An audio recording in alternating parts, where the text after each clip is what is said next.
ओम नमो भगवते वासुदेवाय।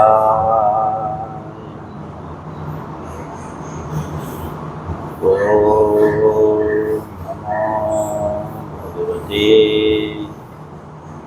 वासुदेवाय।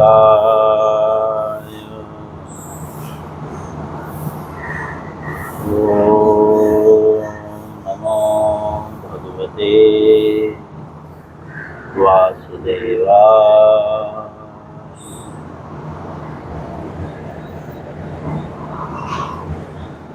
श्रीमद् भगवद गीता अध्याय 6 श्लोक 29। सभी लोग प्रयास करें, भगवद गीता अपने सामने रखें और ऑडियो म्यूट करके रखें। अध्याय 6 श्लोक 29 पढ़ने का प्रयास कीजिएगा मेरे साथ। सर्वभूतस्थतात्मानं सर्वभूतानि चात्मनि इच्छते योगयुक्तात्मा सर्वत्र समदर्शनः। पुनः एक बार पढ़ेंगे। सर्वभूतस्थतात्मानां सर्वभूतानि चात्मनि इच्छते योगयुक्तात्मा सर्वत्र समदर्शनः। पुनः एक बार। सर्वभूतस्थतात्मानां सर्वभूतानि चात्मनि इच्छते योगयुक्तात्मा सर्वत्र समदर्शनः। शब्दार्थ, अनुवाद और तात्पर्य श्रील प्रभुपाद जी के द्वारा। शब्दार्थ। सर्वभूतस्थतम सभी जीवों में स्थित। सभी जीवों में स्थित कौन? तो बोलते हैं आत्माना, परमात्मा को। परमात्मा को सभी जीवों में स्थित। सर्व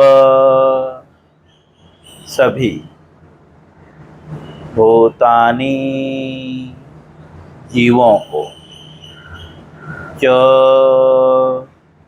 भी, आत्मनि आत्मा में, इच्छते देखता है, योग युक्तात्मा कृष्ण चेतना में लगा व्यक्ति। सर्वत्र सभी जगह, समदर्शनः समभाव में देखने वाला। जो लिखते हैं योग युक्त आत्मा। योग युक्त आत्मा मतलब कृष्ण चेतना में लगा हुआ व्यक्ति।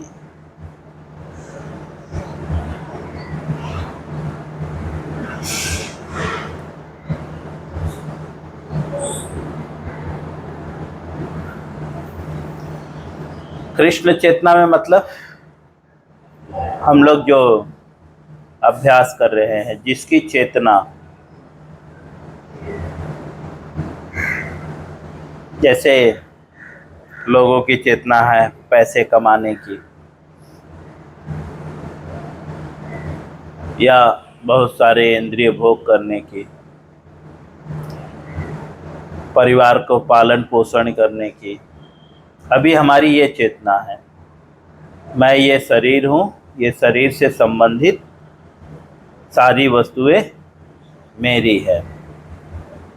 ठीक।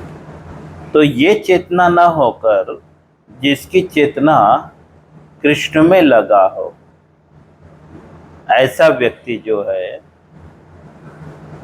इच्छते देखता है। क्या देखता है? सर्व भूतानि, सभी जीवों में, सभी जीवों में ऐसा व्यक्ति जो कृष्ण चेतना में लगा है। अर्थात जो कृष्ण चेतना में नहीं लगा है या जो कृष्ण भावना भावित व्यक्ति नहीं है, वह सभी जीवों में क्या नहीं देख सकता? तो बताते हैं आत्मानाम, परमात्मा को। जो सभी जीवों में परमात्मा को देखता है वो कृष्ण चेतना युक्त है, और जिसको सभी जीवों में परमात्मा नहीं दिख रहा है तो मतलब वो कृष्ण चेतना युक्त नहीं है। कृष्ण चेतना मतलब कृष्ण भावना भावित, जिसे भक्त कहते हैं।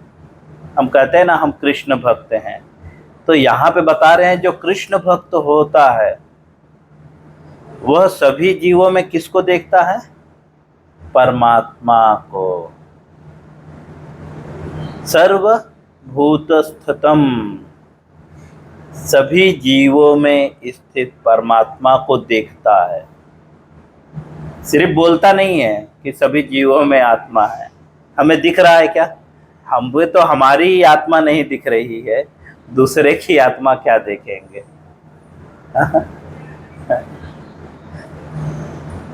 तो इसीलिए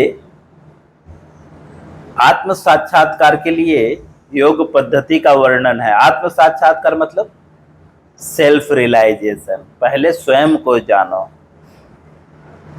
भगवत गीता के 5 मूल विषय वस्तु हैं: जीव, ईश्वर, प्रकृति, काल और कर्म। जीव मतलब हम कौन हैं, पहले खुद को भगवत गीता सबसे पहले बताता है कि आप कौन हैं, उसके बाद बताता है कि ईश्वर कौन है, फिर बताता है प्रकृति और काल और कर्म क्या है।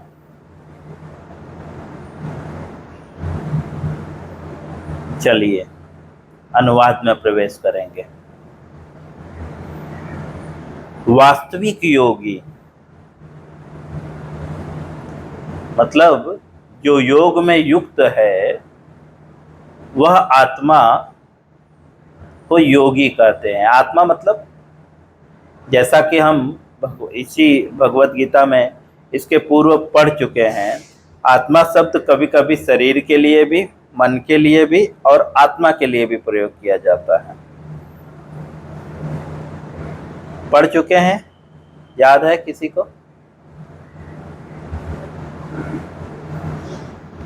5वें अध्याय में।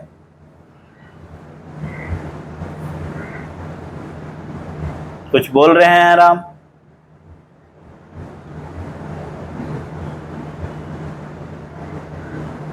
कहाँ पे हमने पढ़ा है?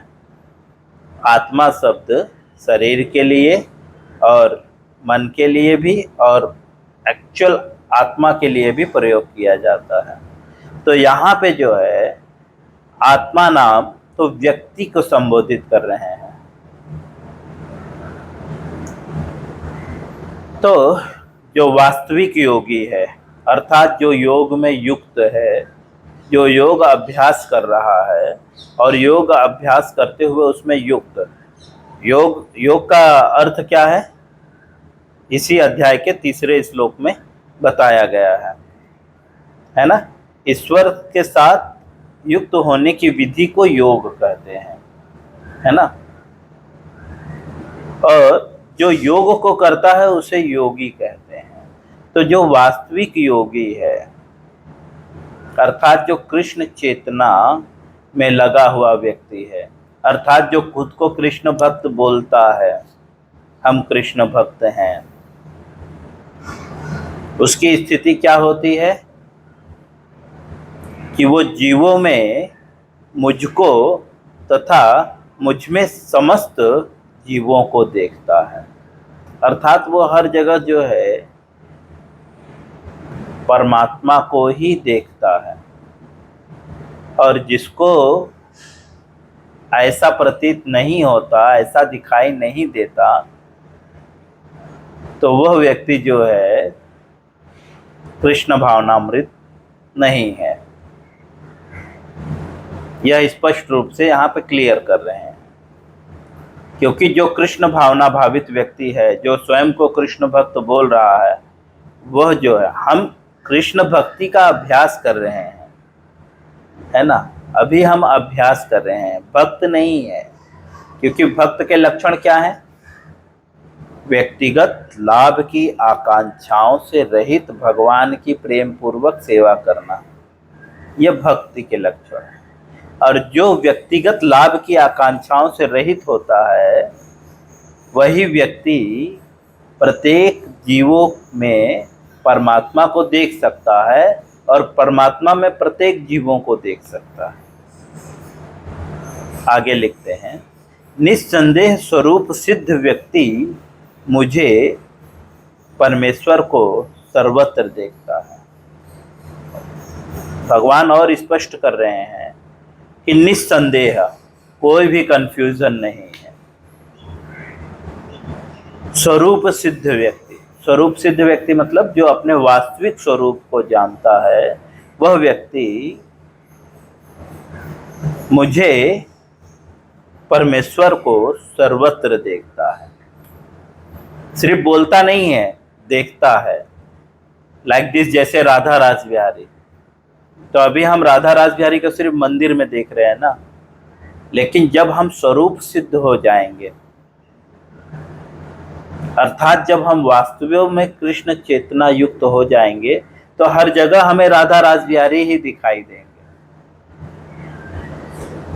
सब में, मुझ में, आप में, मेरी भी हुई। मैं भी अभ्यास कर रहा हूँ, मैं भी पूर्ण कृष्ण चेतना नहीं हूँ, अभ्यास कर रहा हूँ।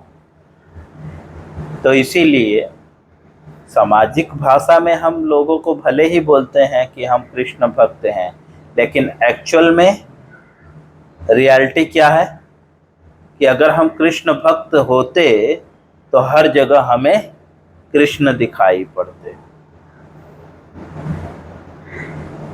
जिस जिस भाव में हम भगवान की पूजा करते हैं, भगवान उस भाव में हमें दिखाई पड़ते।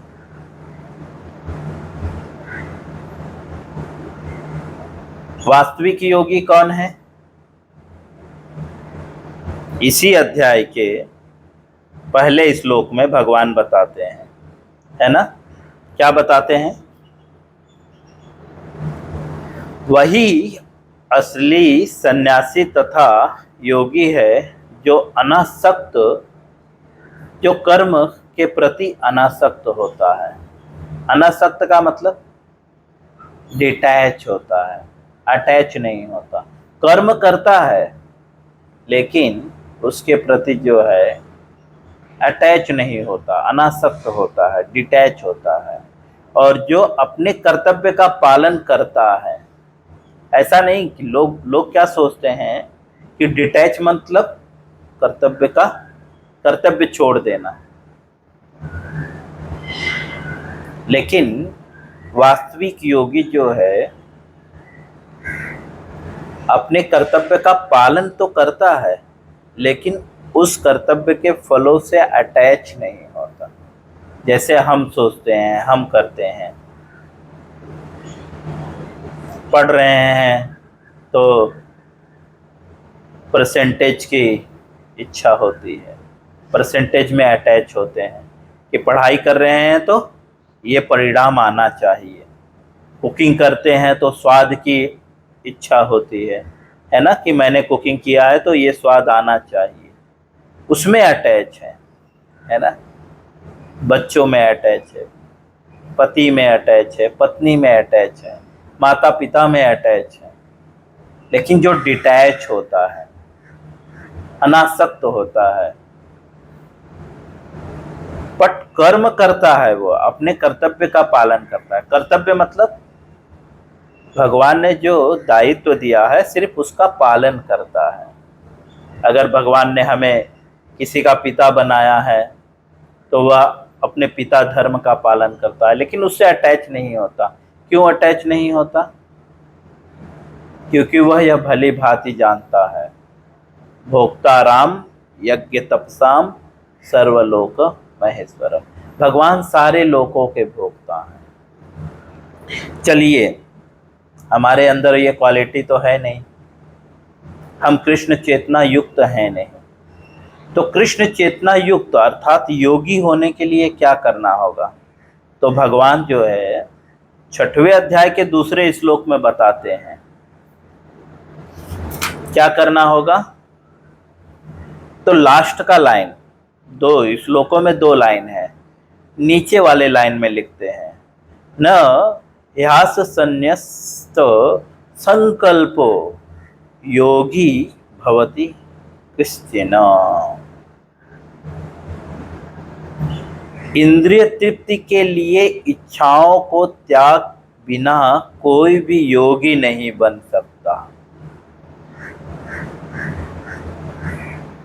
इंद्रिय तृप्ति मतलब सेल्फ ग्रेटिफिकेशन, अपने आनंद के लिए जो कार्य कर रहे हैं उसका त्याग किए बिना। त्याग का अर्थ क्या है, कोई मुझे बताएगा? त्याग का अर्थ, राम, त्याग का अर्थ, त्याग का अर्थ क्या है? यज्ञ के रूप में भगवान के लिए कर्म करने को त्याग कहते हैं। भगवत गीता में हम पढ़ चुके हैं 3रे अध्याय में। त्याग का मतलब छोड़ना नहीं, त्याग का मतलब भगवान के लिए कर्म करना। मतलब जो आप कर्म कर रहे हैं सेंस ग्रेटिफिकेशंस के लिए न करके कृष्ण के लिए कर्म करने को त्याग कहते हैं।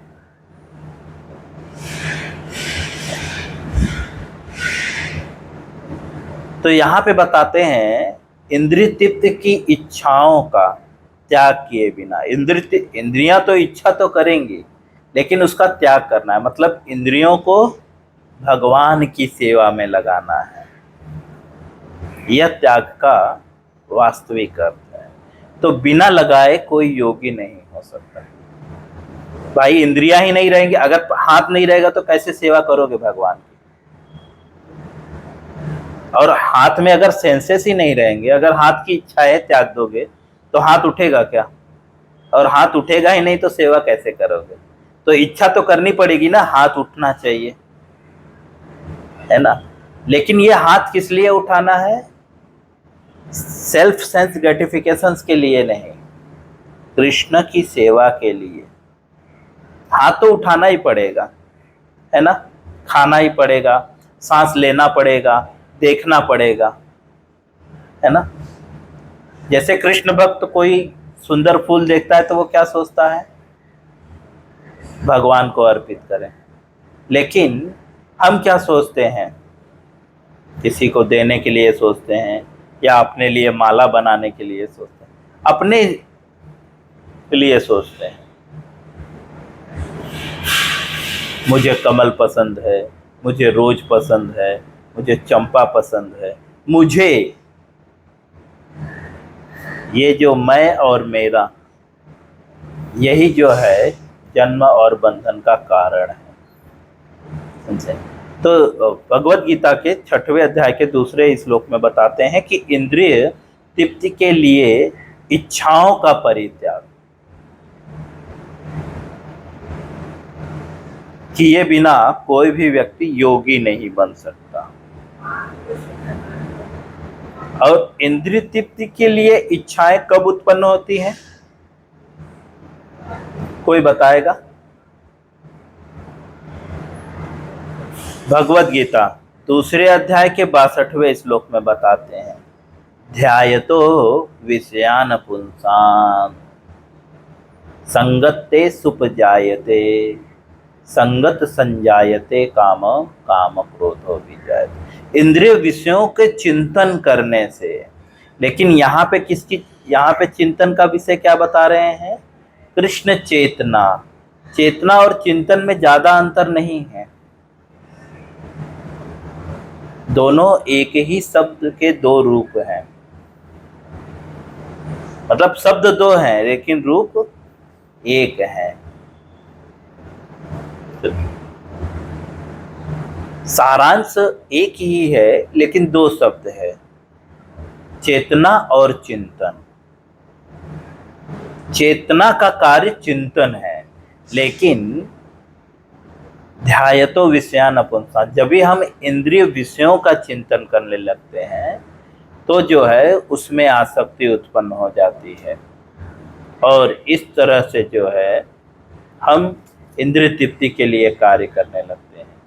तो श्रील प्रभुपाद जी बोलते हैं, भगवान यहाँ पे बोल रहे हैं, वास्तविक योगी वही है जो कृष्ण चेतना अर्थात कृष्ण के चिंतन के लिए कार्य करे।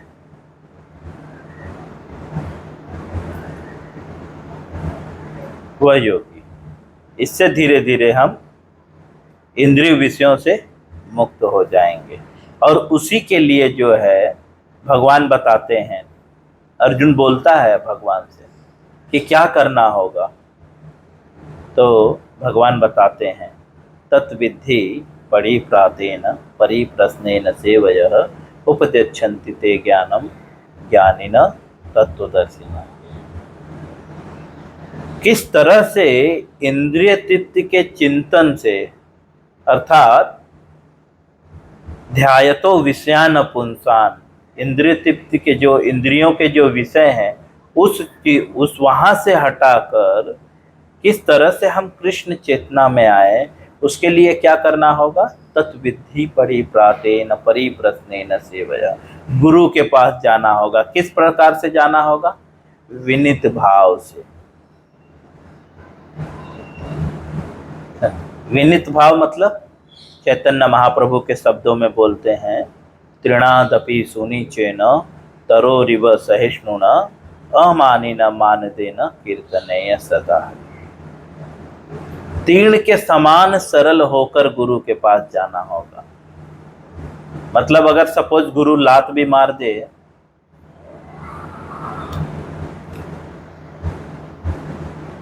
जैसे घास पे पैर रखते हैं तो घास, तीर्ण मतलब घास, वो आपके अगेंस्ट वार करता है क्या, चुभता है आपको, कभी झुक जाता है, बट टूटता है क्या, टूटता भी नहीं है, सिर्फ झुक जाता है। इसीलिए चैतन्य महाप्रभु बोलते हैं, तृणादपि सुनीचेन, तीर्ण के समान सरल होना होगा, तरोरिव सहिष्णुना, और वृक्ष के समान सहनशील होगा। तरोरिव मतलब वृक्ष, वृक्ष के समान सहनशील होना होगा।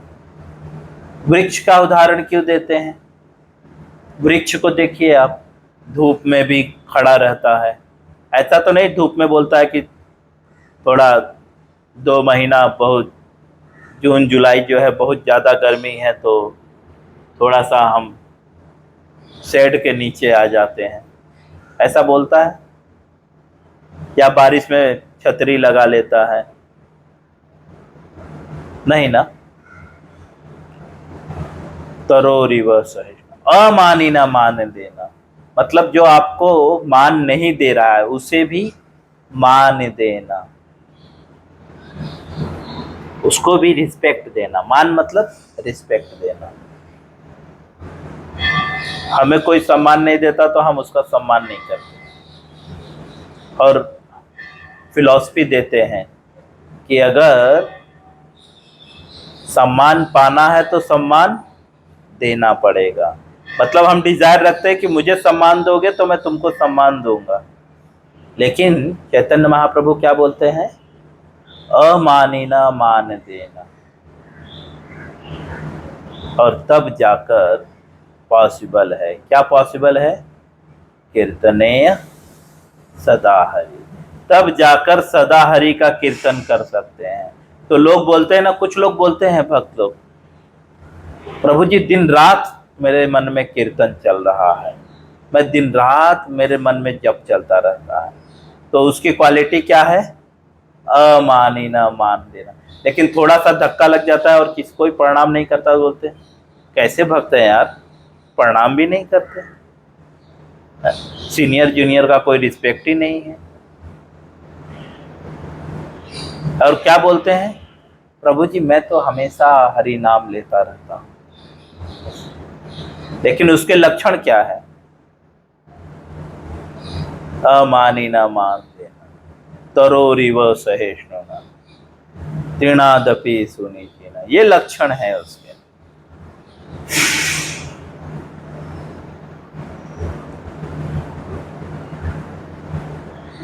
तो उस स्थिति तक पहुंचने के लिए इस श्लोक के 29वें श्लोक के पूर्व बताते हैं, इस प्रकार योगाभ्यास करने से युज्यते सदात्मानम, युज्येनेवं सदात्मानम योगी विगत कल्मषः, योगी कल्मष से मुक्त हो जाता है। किस प्रकार मुक्त हो जाता है? इस प्रकार योगाभ्यास करने से। अर्थात 6वें अध्याय में दूसरे श्लोक के बाद जो योगाभ्यास की प्रक्रिया बताई गई है, मुख्यतः 11, 12, 13, 14 श्लोक में, ये मुख्य श्लोक हैं, लेकिन उसके आगे पीछे भी बहुत कुछ बताया गया है। उस तरह से अभ्यास करने पे योगी जो है समस्त कल्मषों से मुक्त हो जाता है। कल्मष क्या है? यही है इंद्रिय विषयों का चिंतन, सेंस सेल्फ ग्रेटिफिकेशन, ये सारी चीजें कल्मष ही है। अर्जुन को भी तो भगवान यही बात बोलते हैं ना, तुम्हारे मन में ये कल्मष आया कैसे? तो अर्जुन के मन में क्या कल्मष आया था? ये मेरे चाचा, दादा, मामा हैं, मैं इनको कैसे मार सकता हूँ? इससे अच्छा तो भीख मांग के खाना अच्छा होगा। ये सारे कल्मष हैं। मैं कैसे भोग करूंगा अगर ये नहीं रहेंगे? तो एक जगह पे बोलता है, अगर ये सब मारे जाएंगे तो मैं किसके साथ भोग करूंगा? तो मतलब सेंस सेल्फ ग्रेटिफिकेशन, अपने इंद्रिय तृप्ति के लिए कार्य करने के सर्वत जो भी कार्य हैं जो अपने इंद्रिय तृप्ति के लिए किया जाता है, वो कल्मष है। और ये कल्मष से कैसे मुक्त होगा जा सकता है? योगा अभ्यास करने से। और योगा अभ्यास की प्रक्रिया मुख्यतः जो है 11, 12, 13, 14 श्लोक में बताया गया है 6वें अध्याय के। इस प्रकार से प्रभुपाद जी जो है अनुवाद को पूर्ण करते हैं। कल जो है हम इसके आगे तात्पर्य पढ़ेंगे। हरे कृष्णा। इससे संबंधित किसी का कोई प्रश्न है तो वो चाहे तो मुझे कॉल करके पूछ सकता है और पर्सनली भी पूछ सकता है। ठीक है। हरे कृष्ण।